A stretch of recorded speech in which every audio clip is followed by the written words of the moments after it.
Item: SCP-737. Object Class: Safe. Special Containment Procedures: SCP-737 is to be kept in a locked copper safe welded to the wall in storage unit at site. While in its safe, SCP-737 is to be placed on its side in order to prevent a containment breach.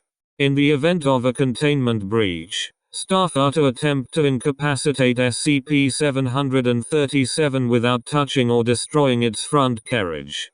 SCP-737 is to be provided with 3 cm3 of wood every day via a robotic arm. Any additional carriages produced by SCP-737 are to be removed from the main body and deposited back in the safe to restrict SCP-737's movements. Description: the primary aspect of SCP-737 is the front carriage of a wooden toy train approximately 5 cm tall, 4 cm thick, and when without carriages, 6 cm long. X-ray analysis has revealed that the wooden portion of SCP-737 is an outer shell, protecting a small brain and biological tissue that make up its actual body. SCP-737 is able to independently engage in locomotion, and does so constantly when given the opportunity. When SCP-737 reaches an obstacle, it will, through a process as of yet unknown, absorb the material directly in front of it and usually incorporate it into itself in the form of a wooden train carriage. This process typically takes 5 to 20 seconds, depending on the density of the material, and will leave a tunnel in the object for SCP-737 to continue moving through. SCP-737 has demonstrated the ability to absorb most materials, including wood, metal, plastic, data expunged.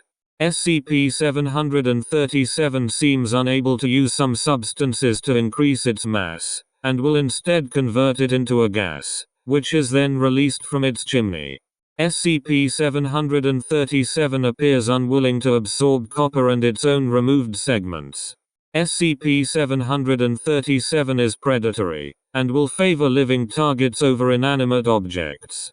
SCP-737 is likely vulnerable to damage, as the wood that comprises its outer shell shows no anomalous properties. Due to this, great care must be taken when handling SCP-737, as the chances of SCP-737 being a natural organism are extremely low. Any clues as to its origin are to be reported immediately. History: SCP-737 was first discovered by the Foundation after a series of child disappearances and came to their attention when the police received testimony of a toy train fleeing from the crime scenes.